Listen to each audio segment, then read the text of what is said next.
British people of Indian descent may be nearly 5,000 miles away from the farmers' protests in India, but it's affecting many, and solidarity protests have been regularly taking place across the UK. Earlier this month, protesters gathered outside the High Commission of India in solidarity with the farmers who are protesting the introduction of 3 new agricultural reforms they say will negatively impact their livelihoods.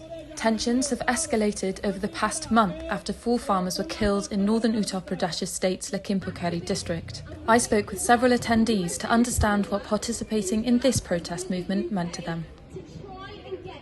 I know this intimately from my family. I understand the issue. I'm not just reading about it. My family are farmers back in India, and they've told me this is going to ruin their livelihood.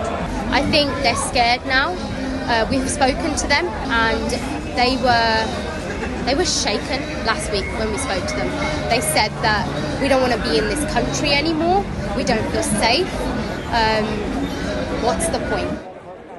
We know the level of corruption that exists in India, and now it's just that when we see it, it's it reminds us of how bad things actually really are there. The actions of the Indian government are going completely unchallenged by the UK, by the UN, and by the world, basically. When you see that they're not even doing the bare minimum, it's no longer a question about what should they be doing, because they're not doing what they should be doing, and they won't do what they should be doing. So now it's a question of what should we be doing. How can a government do that to its own people, the very people that provide, I think it's something like 70% of the food for the whole country? Our responsibility is to say, yes, we're not with you on the streets of New Delhi.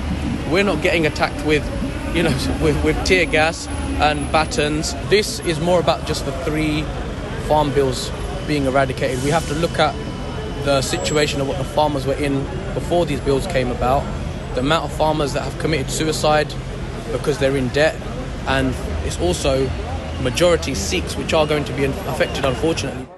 So they are suffering, and when we see them, honestly, it hurts us. And most of these are elderly people, there are some children, elderly women.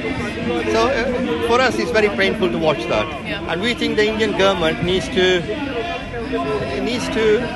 address the issue as a matter of urgency and not ignore it and not try to defeat the farmers. We've been campaigning in UK now for almost 9 months as well. And we want the protest to be peaceful. We don't want the Londoners to be disturbed by them. But we mean to carry on. We hope that the wider public will also start to engage with it, because I don't think this is just about India. I think corporate farming is a world phenomenon, and I think it needs to be addressed. This is a humanity issue. Indian issue is just one part of a much bigger picture.